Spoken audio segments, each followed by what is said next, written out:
Hello and welcome. तो आज हम लोग पढ़ने वाले हैं सोशल साइंस का ज्योग्राफी का पार्ट 2। ठीक है, जिसमें हम लोगों ने पार्ट 1 में जो है क्या किया था, चैप्टर नंबर 1 के कवर किए थे। पार्ट 2 में जो हम लोग यहाँ से जो आगे कंटिन्यू जो है करते हैं। ठीक है, हमने लास्ट चैप्टर में जो लास्ट पार्ट में क्या पढ़ा था, स्टॉक्स पढ़े थे, रिजर्व्स क्या होता है, ये सब चीजें जो है हमने पढ़ लिए थे, टाइप्स ऑफ रिसोर्सेज पढ़ लिए थे। अब आगे देखते हैं रिसोर्स प्लानिंग इन इंडिया। ठीक है, अब देखो, अगर आपके पास रिसोर्स है तो उस रिसोर्स का यूटिलाइजेशन कैसे करना है, उसके लिए आपको क्या करना पड़ता है, एक प्रॉपर जो है प्लानिंग करनी पड़ती है। ऐसा नहीं है कि कहीं पर भी अगर हमको रिसोर्स मिल गया तो कल जाकर जो है हम लोग वहां पर जो है माइनिंग करना स्टार्ट कर देते हैं। ठीक है, तो जो भी सोर्स हमको मिलता है उस सोर्स के लिए एक गवर्नमेंट जो है क्या करता है, प्रॉपर जो है प्लानिंग करता है। और वो प्लानिंग जो है एक स्टेप्स पर नहीं होती है, एक से ज्यादा स्टेप्स पर होती है। ठीक है, तो उसी को हम लोग समझते हैं कि इंडिया में प्लानिंग कैसे होती है। देखो, resource planning is a complex process which involves, मैंने आपको बताया कि रिसोर्स के लिए जो प्लानिंग करना पड़ता है वो क्या है, बहुत कॉम्प्लेक्स प्रोसेस होता है। इसमें क्या क्या स्टेप्स इन्वॉल्व होते हैं, देखो, identification and inventory of resources across the region of the country. सबसे पहले तो हमारे पूरे देश में हमको वो सारे जगह ढूंढने पड़ते हैं जहां पर जो है रिसोर्सेज अवेलेबल है। ठीक है, कौन कौन से जगह पर जो है किस किस टाइप के मिनरल्स या किस किस टाइप के जो है ओर्स जो है अवेलेबल हैं, उसको हमको ढूंढना पड़ता है। ठीक है, जैसे छत्तीसगढ़ हो गया, झारखंड हो गया, वेस्ट बंगाल हो गया, ये सब रीजन ऐसे हैं जहां पर कोल्स और आयरन जो होते हैं ये सबसे ज्यादा मिलते हैं। ठीक है, तो ऐसे हमको देखना पड़ता है कि कहाँ कहाँ पर किस किस टाइप के जो है रिसोर्सेस अवेलेबल है। उसी तरीके से जम्मू कश्मीर एकमात्र ऐसा रीजन है जहां पर हमको कोयले का बेस्ट फॉर्म मिलता है, एंथ्रेसाइट, बहुत कम अमाउंट में। तो सबसे पहले पूरे कंट्री में जितने स्टेट्स हैं, जितने जगह हैं, उनमें हमको उन रिसोर्सेज का आइडेंटिफिकेशन करना पड़ता है। ठीक है, this involve surveying, mapping and the qualitative and the quantitative. अब इनमें क्या क्या स्टेप्स और आते हैं, देखो, सर्वे करोगे आप जाके वहां पर कि इस जगह पर अगर रिसोर्स है तो कितना ज्यादा रिसोर्स है। अब पता चला कि एक जगह रिसोर्स है और वहां पर जो है 10 किलो रिसोर्स जो है दबा हुआ है, तो 10 किलो के लिए गवर्नमेंट जो है इतना ज्यादा खर्चा जो है नहीं करेगी। ठीक है, तो सर्वे करेगी, फिर उस एरिया का मैपिंग करेगी कि वो एरिया किसके अंडर में है, वो जमीन जो है गवर्नमेंट की है कि फार्मर की है। ठीक है, फिर उसकी क्वालिटी देखेंगे कि जो रिसोर्स है वो अच्छे क्वालिटी का है या नहीं है। फिर उसके बाद उसकी क्वांटिटी देखेंगे कि कितनी क्वांटिटी में अवेलेबल है। ये सब चीजें जो है हम लोग पहले स्टेप्स में करते हैं। सेकेंड स्टेप देखो, involving a planning structure involve with the appropriate technology, skill and the instruction setup for the implementation resources development plan. अब जिस टाइप का रिसोर्स हमको मिलेगा उस टाइप के रिसोर्स के लिए हम क्या करेंगे, उस टाइप के जो है टेक्नोलॉजी लगाएंगे। ठीक है, जैसे मान लो अगर हमको कहीं पर पेट्रोल मिल गया है तो पेट्रोल को एक्सट्रैक्ट करने का प्रोसेस अलग है, कोयला अगर मिला है तो कोयले के प्रोसेस को अलग सेपरेट करने का प्रोसेस क्या है, अलग है। तो जिस टाइप के सोर्स मिलेंगे, सॉलिड है कि लिक्विड है कि गैसियस है, उस हिसाब से हम लोग वहां पर अपने टेक्नोलॉजी लगाएंगे, स्किल्स लगाएंगे, उस तरीके से वहां पर हम लोग प्लांट सेटअप करेंगे। जैसे for example BSP, Bhilai steel plant जो है, ये क्या है, सबसे पहले यहाँ पर सर्वेइंग हुआ, मैपिंग हुआ, एस्टिमेशन हुआ, फिर यहाँ पर पता चला कि यहाँ पर हम लोग क्या कर सकते हैं, यहाँ पे जो है यहाँ से कुछ दिन तो दिल्ली भिलाई से जो है कुछ 100 किलोमीटर दूर पर जो है दल्ली राजहरा नामक जगह है जहां से हमको आयरन मिल सकता है। तो हमने देखा कि आयरन हमारे यहाँ रिसोर्स है, तो उसके लिए बीएसपी ने टेक्नोलॉजी लगाई, बहुत सारी मशीनें लगाई और उस हिसाब से लोगों को स्किल किया। और बीएसपी एक बहुत बड़ा प्लांट जो है, मतलब एक इंस्टीट्यूशन जो है उसने क्या किया, डेवलप किया। ठीक है, तो ये सेकेंड स्टेप हो गया। थर्ड स्टेप है matching the resource development plan with the overall national development plan. अब अगर हम लोग ये दोनों स्टेप्स कर लेते हैं तो तीसरे स्टेप्स में हमको ये करना होता है कि जिस रिसोर्स के लिए हम लोग प्रोग्राम डेवलप कर रहे हैं, क्या उसका फायदा इंडिया के लोगों को होगा कि नहीं होगा। ठीक है, क्या वो हमारे लॉन्ग टर्म गोल्स के लिए सही है, देश के ग्रोथ के लिए सही है कि नहीं, ये चीजों को हमको उसमें ध्यान रखना पड़ता है। ठीक, देखो, India has made concerted effort for the achieving the goals of the resource planning right from the first 5 year plan launched after the independence। ठीक है, मतलब इंडिया जब भी जो है प्लानिंग करता है रिसोर्स के लिए तो उसकी प्लानिंग क्या होती है, काफी अच्छी होती है। और हमेशा गवर्नमेंट की ये कोशिश रहती है कि रिसोर्स प्लानिंग से हम लोग ज्यादा से ज्यादा रिजल्ट क्या करें, अचीव कर सके। जैसे जब हमारा इंडिया इंडिपेंडेंट हुआ था तो हमारे पास जो है खाने के लिए जो है चावल नहीं थे, फूड्स नहीं थे। ठीक है, तो हम लोग क्या करते थे, गवर्नमेंट से जो है क्या करते थे, या यूएस जैसे जो है अमेरिका जैसे कंट्री से हम लोग इंपोर्ट करते थे। लेकिन आज ऐसा आ गया है कि हम क्या करते हैं, एक्सपोर्ट करते हैं। हमारे यहाँ इंडस्ट्रीज नहीं थी, तो हमने क्या किया, जब से हमारा इंडिया इंडिपेंडेंट हुआ हमने 5 ईयर प्रोग्राम चलाया। मतलब 5 साल में इस फील्ड को डेवलप करेंगे, 5 साल में इस फील्ड को डेवलप करेंगे, 5 साल में इस फील्ड को डेवलप करेंगे। ऐसे जो है 5 ईयर प्लान जो है चले, और उसी 5 ईयर प्लान के जो है कारण इंडिया जो है आज इतना डेवलप जो है कर पाया है। ठीक है, तो इसमें प्लांट्स का भी बहुत बड़ा कंट्रीब्यूशन है, स्किल लेबर का भी बहुत बड़ा है, रोल है, गवर्नमेंट का भी है, रिसोर्सेज का भी है, सब चीज का जो है यहाँ पर जो है कंट्रीब्यूशन है। ठीक है, अब आगे देखते हैं। देखो, the availability of resources is a necessary condition for the development of any region. Simple सा चीज है कि जिस कंट्री में रिसोर्सेज नहीं होंगे वो कंट्री डेवलप नहीं होगा। ठीक है, जैसे अब देश की बात बहुत बड़ी बात होगी, आपके छोटे से घर में एक बात करते हैं, आपके घर में, ठीक है, अगर आपके घर में कोई कमाने वाला या कोई रिसोर्स लाने वाला कोई अगर नहीं है, तो आपकी फैमिली की कंडीशन जो है अच्छी नहीं हो सकती है।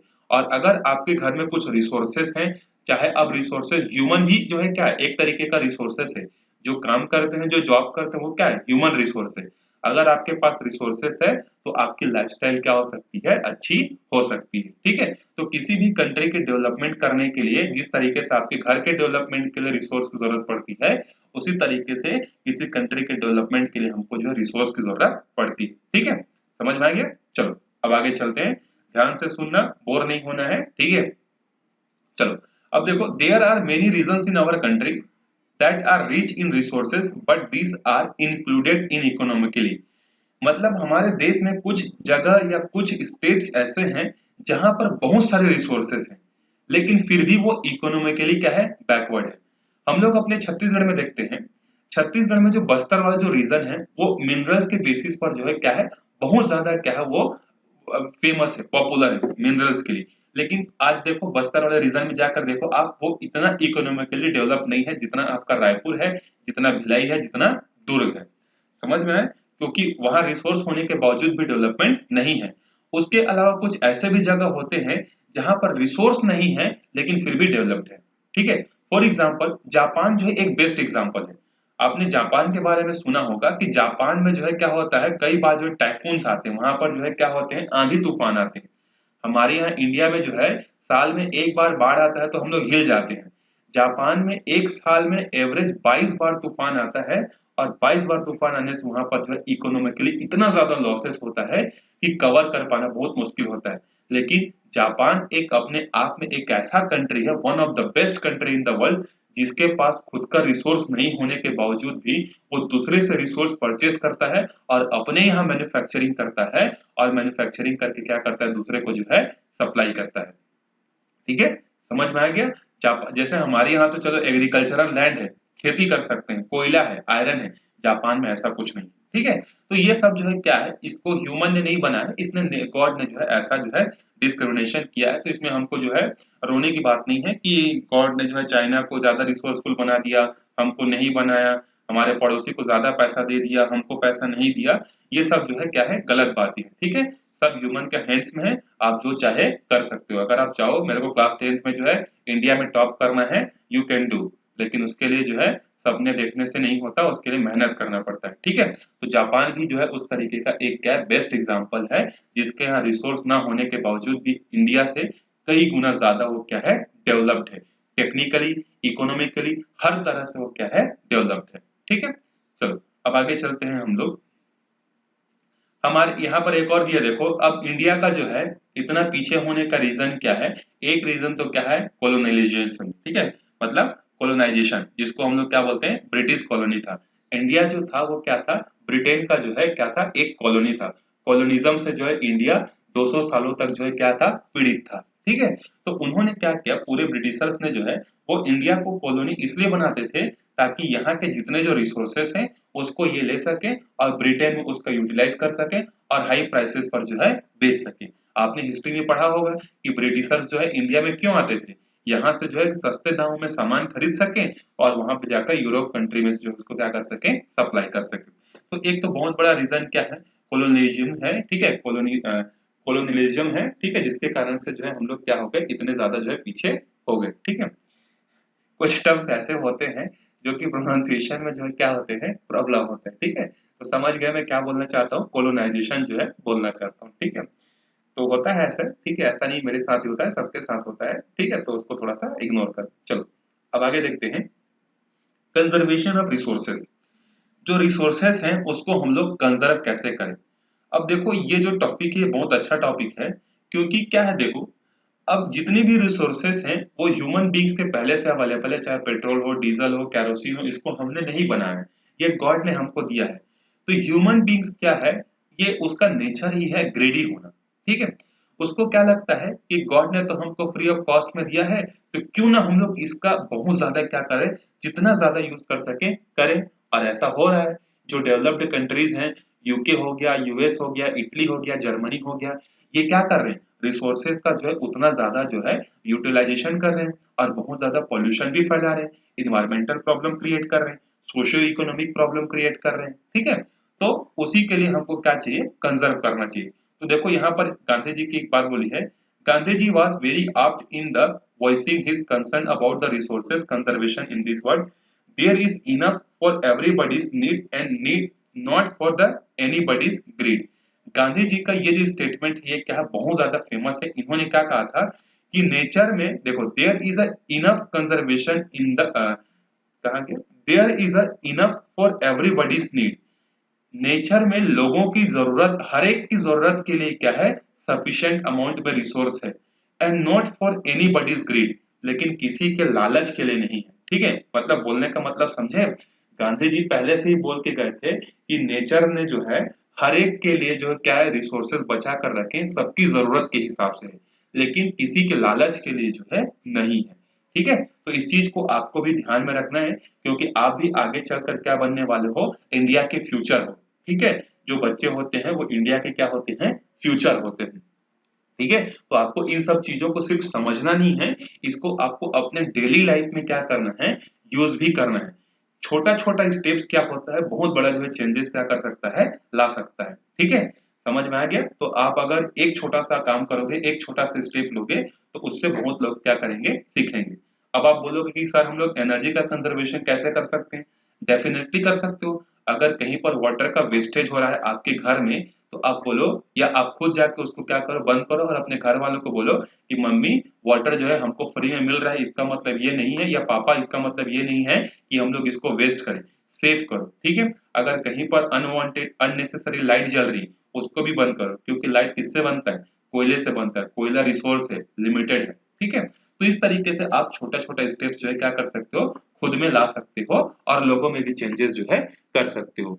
तो ये लिमिटेड अमाउंट में प्रेजेंट्स है, दैट्स वाई हमको इसको क्या करना पड़ता है, इसको जो है हमको ध्यान में रखते हुए, फ्यूचर जनरेशन को ध्यान में रखते हुए हमको क्या करना पड़ेगा, इसको यूज करना पड़ेगा, ठीक है।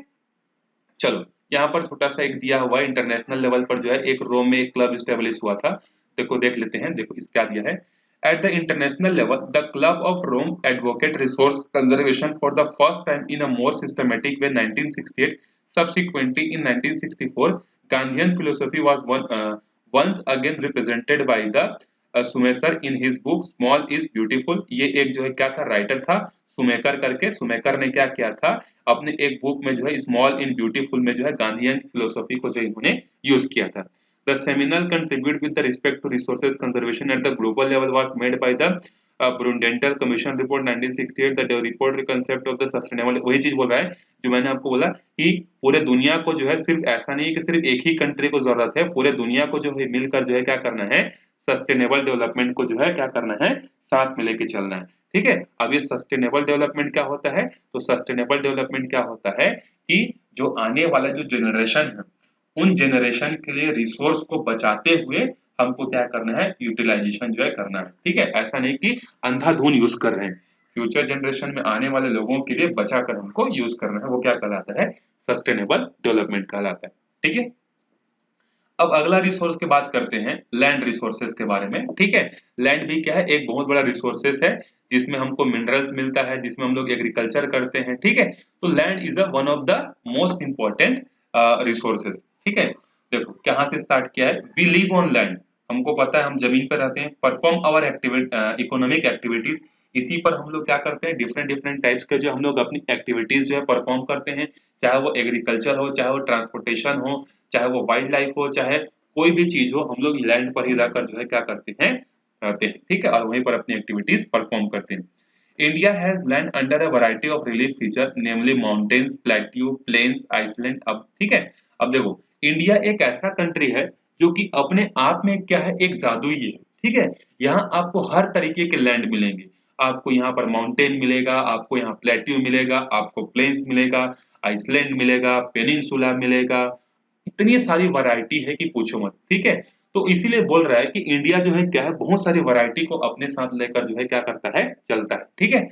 अब उसमें से देखो, अगर हम लोग इंडिया के पूरे लैंड को अगर हम लोग 100% में डिवाइड करें, तो ये ग्राफ जो है हमको बहुत अच्छे से समझाता है। देखो, India land under important relief features. India का जो 100%, अच्छा इंडिया का एरिया कितना है, इंडिया का एरिया है, क्लास 9th में आपने पढ़ा होगा, 3.28 मिलियन किलोमीटर स्क्वायर, इतना बड़ा जो है इंडिया का है, ठीक है, एरिया। तो उस एरिया का 43% क्या है, पूरा प्लेन एरिया है, ठीक है, जिसमें कौन कौन आते हैं, कौन कौन से स्टेट्स आते हैं, यूपी, बिहार, झारखंड, मध्य प्रदेश, छत्तीसगढ़, राजस्थान, महाराष्ट्र के कुछ पार्ट्स, ये सब क्या है, प्लेन एरियाज में आते हैं, ठीक है। और उसके बाद ये जो दिया है, ये जो कलर है 30% वाला, ये क्या है, माउंटेन्स है। अब इसमें कौन कौन आते हैं, जम्मू कश्मीर, हिमाचल प्रदेश, उत्तराखंड, अरुणाचल प्रदेश, असम, ये सब जो है क्या होते हैं, इसमें आते हैं, ठीक है। फिर ये जो लाइट लाइट क्रीम कलर का जो दिख रहा है, ये है प्लेट्यू। प्लेट्यू में कौन आते हैं, पूरा साउथ इंडिया, महाराष्ट्र, कर्नाटका, केरल, तमिलनाडु, आंध्र प्रदेश, उड़ीसा के कुछ पार्ट्स जो है आते हैं, ठीक है, प्लेट्यू में जो है ये सब जो है आते हैं, ठीक है। चलो अब आगे देखते हैं इसी में लैंड यूटिलाइजेशन। अब लैंड का जो है यूटिलाइजेशन कैसे हो रहा है और कैसा होना चाहिए, ठीक है। लैंड रिसोर्सेज जो हमको मिला है, गॉड ने जो हमको दिया है, उसको किस किस पर्पस के लिए हम लोग यूज कर सकते हैं। तो देखो, सबसे पहले फॉरेस्ट, फॉरेस्ट है कि नहीं, हमारे इंडिया में ऑलमोस्ट जो है लगभग लगभग 40% जो है क्या है, फॉरेस्ट है, ठीक है। Land not available for the cultivation. दूसरा प्रॉब्लम क्या है कि लैंड तो है, लेकिन वो लैंड जो है फर्टाइल नहीं है, कल्टीवेशन के लायक नहीं है, बैरन है, बंजर जमीन है, वेस्ट लैंड है। Land put non agricultural uses, example buildings, roads, factories, ये सब जो है क्या है, देखो जो नॉन एग्रीकल्चरल यूजेस हैं, जैसे बिल्डिंग्स हो गया, रोड हो गया, फैक्ट्रीज हो गया, एटसेट्रा, चीजें जो है क्या हो रही है, बनते जा रही हैं, जिसके कारण से कल्टीवेशन के लिए जमीनें क्या होती जा रही हैं, कम होते जा रही है, ठीक है। एक तो पॉपुलेशन बढ़ रहा है, लोगों की डिमांड बढ़ रही है, उसके बाद फर्टिलाइजर वगैरह यूज करने से, इन्वायरमेंट के साथ छेड़छाड़ करने से जमीनें क्या हो रही हैं, वेस्ट हो रही हैं, बैरन हो रही हैं, घर बनते जा रहे हैं, कंटिन्यूअसली रोड्स बनते जा रहे हैं, फैक्ट्रीज बनते जा रहे हैं। दैट्स वाई जो है हमको कल्टीवेटेड लैंड की जो है क्या हो रही है, शॉर्टेज जो है हो रही है, ठीक है। Other uncultivated land excluding the fallow land, देखो permanent pastures and the grazing. अब फर्टाइल लैंड के कम होने का एक और रीजन क्या है, पास्चर्स एंड द ग्रेजिंग। लोग क्या करते हैं, अपने जानवरों को जो है ले जाकर क्या करते हैं, खाली जगह पर जो है ग्रेजिंग करवाते हैं। तो उससे क्या होता है, वो जमीन में पाए जाने वाले जो छोटे छोटे जो घास होते हैं, उसको जानवर क्या करते हैं, खा जाते हैं। और अगर घास नहीं रहेगा, तो घास क्या करते हैं, आपने पढ़ा होगा 9th क्लास में, छोटे क्लासेस में, कि जो ट्रीज के या प्लांट्स के जो रूट्स जो होते हैं, वो सॉइल को बांध कर रखते हैं। लेकिन अगर वही ट्रीज वगैरह या वो प्लांट्स वगैरह अगर नहीं रहेंगे, तो सॉइल क्या हो जाएगा, बह जाएगा, पानी के साथ बर्बाद हो जाएगा, ठीक है। तो ये एक और उसका रीजन है, ठीक है। उसके बाद देखो दूसरा रीजन है, land under miscellaneous tree crop groves not including in the net sown area. Third है, यहाँ पर दिया है cultivable wasteland left uncultivated for more than the 5 agricultural years. जमीनें क्या होती हैं, अगर 5 से ज्यादा साल तक आप उस पर बिना एग्रीकल्चर के अगर छोड़ देते हो, तो क्या होने लगती है, खराब होने लगती है, ठीक है। उसके अलावा जो जमीन जो होती है, उसमें अलग अलग टाइप्स के क्या होते हैं, ट्रीज जो है क्या हो जाते हैं, उग जाते हैं, ठीक है। अब अगर जमीन पर अगर जो है क्या हो गया, पेड़ उग गया है, तो पेड़ क्या करेगा, बहुत बड़े एरिया को क्या कर देगा, पूरा छाया कर देगा। जैसे ये मान लो एक बहुत बड़ा जो है क्या है, लैंड है, यहाँ पर मान लो एक बहुत बड़ा ट्री है, तो ये ट्री क्या करेगा, इन पूरे एरिया में क्या करेगा, छांव कर देगा, ठीक है। तो छांव करेगा तो क्या होगा, तो प्लांट्स को भी तो ग्रोथ करने के लिए, फोटोसिंथेसिस करने के लिए क्या चाहिए, सनलाइट चाहिए कि नहीं। लेकिन इस रीजन पर पूरा छाया होने के कारण नहीं हो पाएगा, तो ये पूरा एरिया क्या हो जाएगा, वेस्ट हो जाएगा, ठीक है। तो इन कारणों से भी जो है होता है, ठीक है। और भी बहुत सारे कारण जो है यहाँ पर दिया हुआ है, देखो फैलो लैंड्स दिया हुआ है, पढ़ लेना आप, नोट्स ऑन एरिया जहाँ पर खेती नहीं करते, इन सब के कारण जो है हो रहा है करके, ठीक है। चलो अब आगे देखते हैं land use pattern in India. India में जो है इन लैंड्स का जो है कैसे यूज किया जा रहा है, ठीक है। देखो the use of land is determined both the physical factors such as topography, climate, soil type as well as human factors such as population, density, technology, capacity, culture and tradition। India में जो है land को use करने के पीछे बहुत सारे factors काम करते हैं।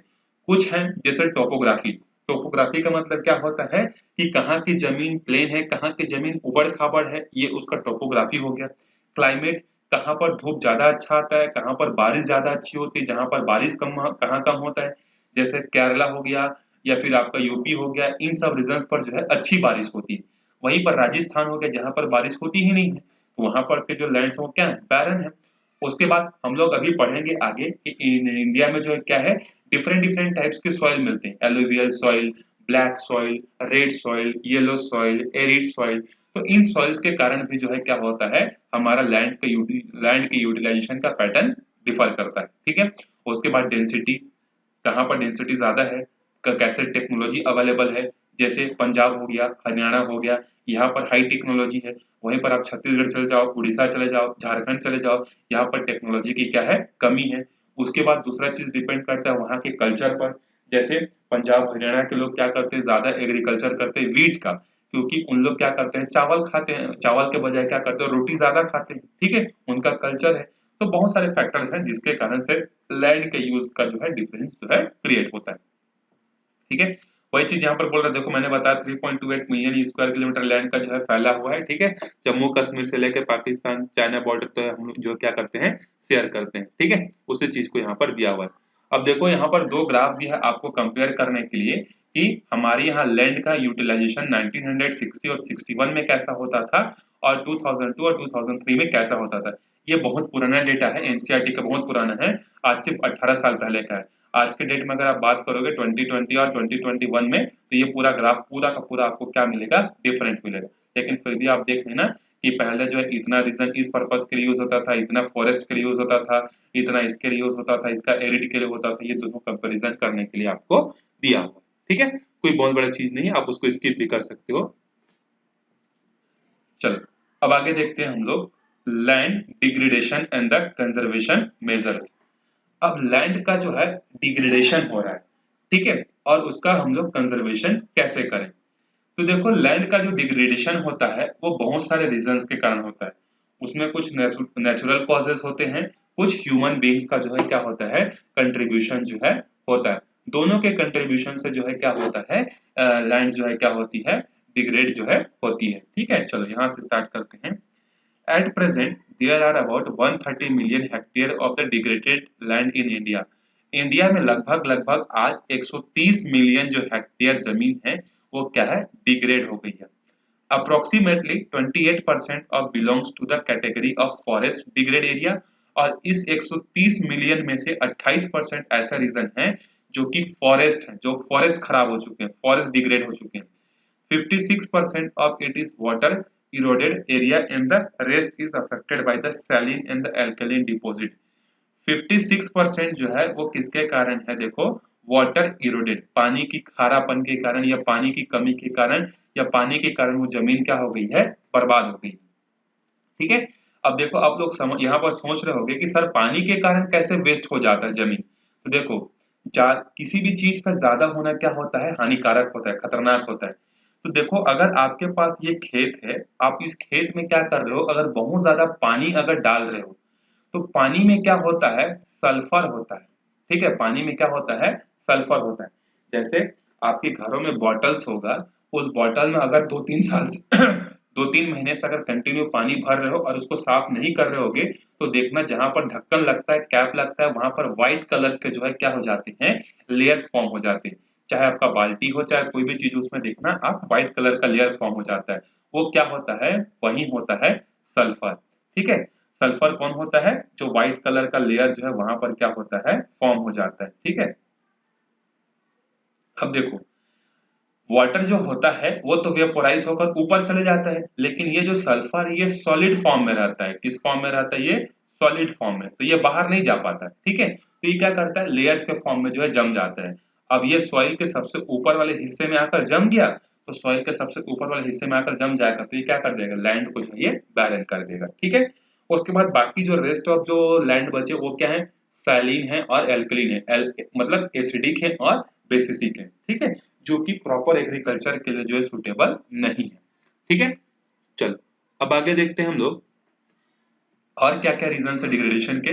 Mining sites are abundant after excavation work in the completing the leaving deep scars in the trace of overburdening in states like Jharkhand, Chhattisgarh, Madhya Pradesh and Orissa, deforestation due to mining.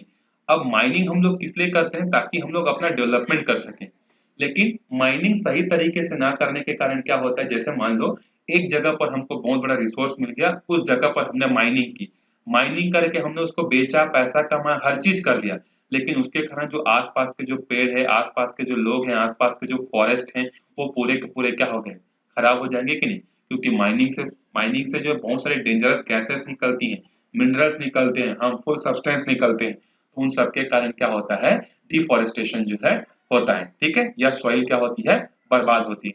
जैसे कि एग्जांपल में झारखंड का देख सकते हो, छत्तीसगढ़ का देख सकते हो, मध्य प्रदेश का देख सकते हो, उड़ीसा का देख सकते हो, इन सब जगह पर क्या है, माइनिंग करने के लिए बहुत बड़े बड़े फॉरेस्ट को जो है क्या कर दिया गया, काट दिया गया, ठीक है। इन state like Gujarat, Rajasthan, Madhya Pradesh, Maharashtra, overgrazing इन एरियाज पर क्या होता है, ओवरग्रेजिंग होने के कारण जो है लैंड क्या हो गई है, डिग्रेड हो रही है, खराब हो रही है, ठीक है। इसी चीज के बारे में आपको यहाँ पर जो है समझाया हुआ है, ठीक है। अब आज के डेट में अगर आप ज्यादा ग्रेजिंग करोगे तो सिंपल सा चीज है कि सॉइल तो बर्बाद होना ही है, और ऐसा तो नहीं है कि सॉइल को हम लोग खींच कर जो है फैला सकते हैं, तो बड़ा कर सकते हैं, वो तो लिमिटेड अमाउंट में है। तो हमको क्या करना पड़ेगा, इन सब चीजों को जो है वाइसली यूज करना पड़ेगा, मतलब अंधाधुंध यूज नहीं करना पड़ेगा, थोड़ा भगवान ने दिमाग अगर दिया है तो उसको यूज करते हुए हमको करना पड़ेगा। लेकिन इंडिया के लोगों को समझाना जो है क्या है, बहुत डिफिकल्ट है, ठीक है। इंडिया के लोग ऐसे हैं जहां पर जो चीज सस्ता मिले और फ्री का मिले, चाहे वो जहर ही क्यों ना हो, उसको भी ले लेंगे, ठीक है।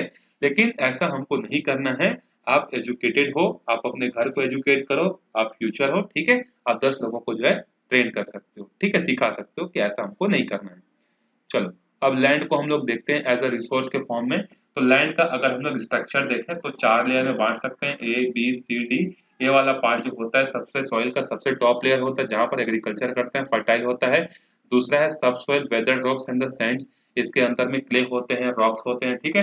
फिर उसके अंदर है सब ट्रैक्टम, weathered and the parent rock of material, जिसको लावा बोलते हैं, ठीक है। यहीं से जो है क्या होता है, अर्थ पीक्स जो है आते हैं, ठीक है। उसके बाद क्या है, अनवेदर्ड पेरेंट बेड रॉक, ये सबसे नीचे वाला जो है क्या है, सबसे नीचे वाला पोर्शन है जो कि बेस का काम जो है कर रहा है, ठीक है। अब आगे आते हैं हम लोग अगले टॉपिक पर, मेन टॉपिक पर, क्लासिफिकेशन ऑफ सॉइल्स।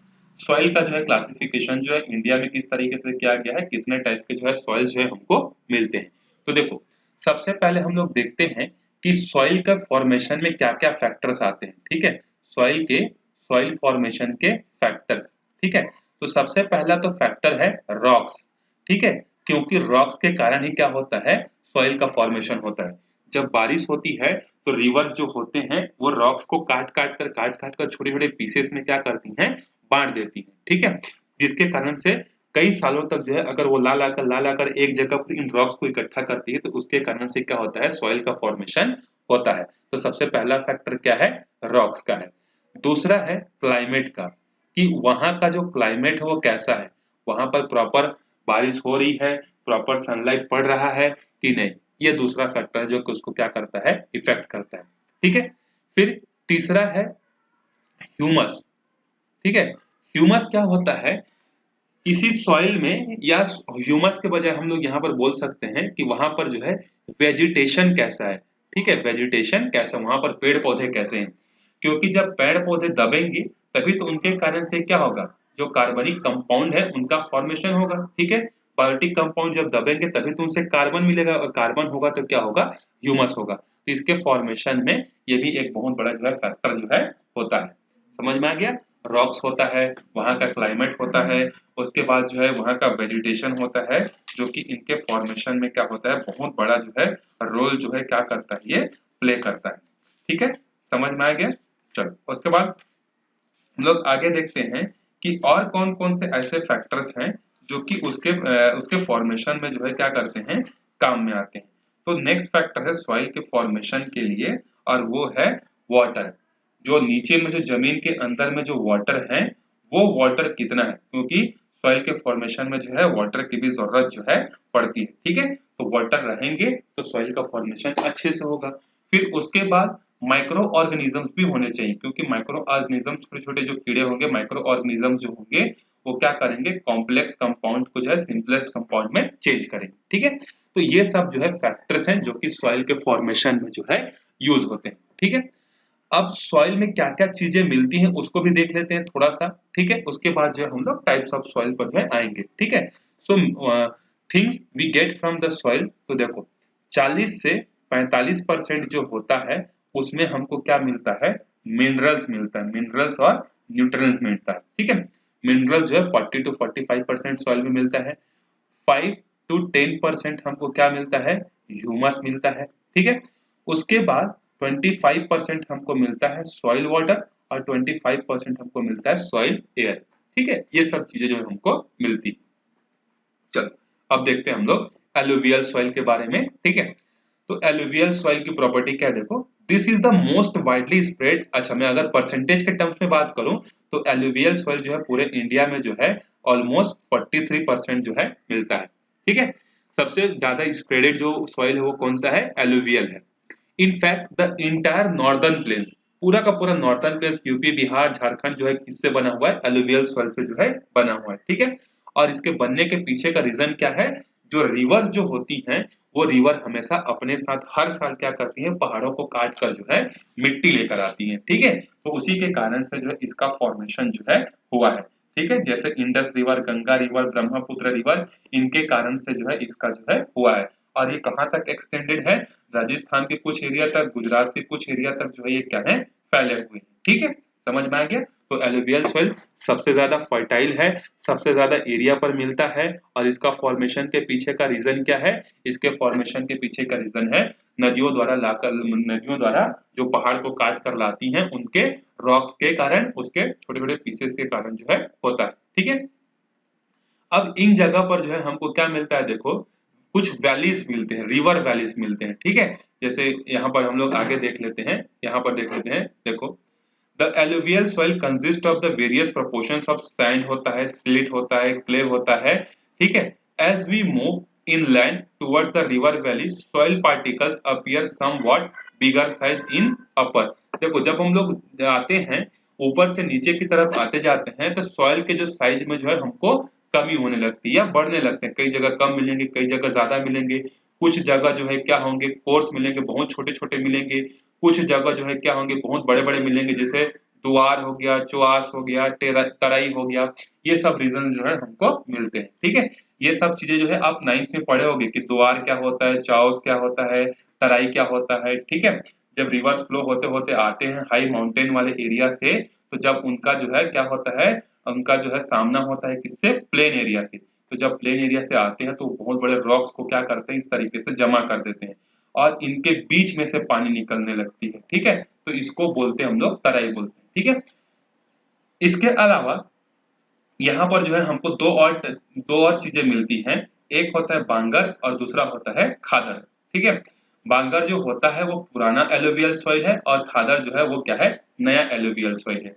अब ये होते क्या है, देखो जितने भी हो गए, गंगा हो गए, सतलज हो गए, इंडस हो गए, ये क्या होते हैं, हाई हाइट से, माउंटेन से जो है निकलते हैं। जब ये जमीन पर आते हैं, मान लीजिए जमीन है, ये पहाड़ है, तो हमेशा नदी क्या करती है, पहाड़ को काटती है। ठीक है, और गड्ढा करना चाहती है। तो रिवर जो है क्या करती है, जमीन को जो है काट कर क्या करती है, इस वाले रीजन को जो है पूरा का पूरा गड्ढा कर देती है। ठीक है, तो जब बाढ़ कम हो जाता है तो इन जगहों पर जो है क्या होता है, नई मिट्टी जो है आकर जमा हो जाती है। ठीक है, आपने देखा होगा अगर आप गांव में गए होंगे तो जहां पर बाढ़ आती है, बाढ़ के बाद जो है वहां की मिट्टी क्या होती है, नई तरह की मिट्टी जो है आ जाती है। उसी को हम लोग क्या बोलते हैं, खादर बोलते हैं।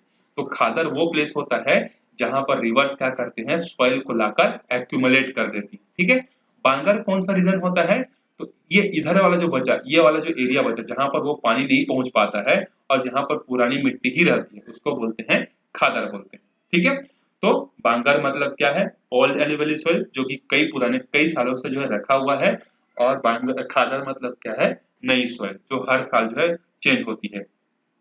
और इन दोनों में जो खादर है वो क्या है, सबसे ज्यादा फर्टाइल है। क्यों फर्टाइल है, क्योंकि हर साल नई मिट्टी आ जाती है। जब हर साल नई मिट्टी आएगी तो क्या होगा, उसकी फर्टिलिटी इंक्रीज हो जाएगी। ठीक है, चलो अब आगे देखते हैं हम लोग। ये जो एलुवियल सॉइल है, इस एलुवियल सॉइल में जो है हमको क्या क्या चीजें कम मिलती है, इसमें हमको नाइट्रोजन, फास्फोरस और ह्यूमस, इन सब की जो है हमको क्या होती है, कमी मिलती है। ठीक है, इंडिया में मोस्टली जितने भी जो सॉइल्स है ना, उन सब सॉइल्स में जो है जो कॉमन जो हमको शॉर्टेज मिलता है वो है नाइट्रोजन का है, फास्फोरस का है और ह्यूमस का है। ये तीन चीजें जो है क्या होती हैं, हमेशा इंडिया के सॉइलों में जो है नहीं मिलती है। ठीक है, चलो उसके बाद दूसरा सॉइल है एलुवियल सॉइल 43%। उसके बाद ब्लैक जो सॉइल है ये हमको मिलता है 18%, 18%। ठीक है, मतलब सेकेंड हाईएस्ट। ये जो ब्लैक सॉइल है इसको अलग अलग नामों से जाना जाता है। जैसे इसको बोलते हैं रेगुर सॉइल बोलते हैं। ठीक है, इसको क्या बोलते हैं, रेगुर सॉइल, या इसको बोलते हैं cotton soil, black cotton soil भी बोलते हैं। ठीक है, क्योंकि ये कॉटन के प्रोडक्शन के लिए क्या होता है, बहुत ज्यादा अच्छा होता है। इस टाइप के जो सॉइल है ये हमको महाराष्ट्र वाले रीजन पे मिलते हैं। मेनली जो डेक्कन ट्रैप है उन जगह पर जो है मिलता है। मतलब क्या होता है, जैसे अर्थक्वेक आता है तो अर्थक्वेक आने से वहां पे गर्म चीजें निकलती हैं। जब वो गर्म चीजें ठंडा हो जाती हैं तो क्या बन जाती हैं, प्लेट्यू बन जाती हैं। गर्म चीज के ठंडा होने से क्या होता है, या तो माउंटेन बनेगी या छोटे हाइट होने के कारण वो क्या बनेगी, प्लेट्यू बनेगी। ठीक है, जब ये प्लेट्यू पर कंटिन्यूअसली बारिश होती है, धूप निकलता है, तो यही प्लेट्यू पिघल कर क्या बन जाते हैं, सॉइल में कन्वर्ट हो जाते हैं, और उसी सॉइल को बोलते हैं ब्लैक सॉइल। और ये कहाँ मिलता है, महाराष्ट्र में और गुजरात के सौराष्ट्र वाले रीजन में। इस मिट्टी को हम लोग क्या बोलते हैं, सेल्फ टिल्टिंग सॉइल बोलते हैं। ब्लैक सॉइल को क्या बोलते हैं, सेल्फ टिल्टिंग सॉइल। क्यों सेल्फ टिल्टिंग सॉइल बोलते हैं, क्योंकि ये ऐसा पानी होता है कि अगर थोड़ा सा भी बारिश होगा तो ये चिपचिपा हो जाएगा, और अगर बारिश नहीं हुआ तो ये क्या हो जाएगा, इस तरीके से जो है जमीन फटने लगती है।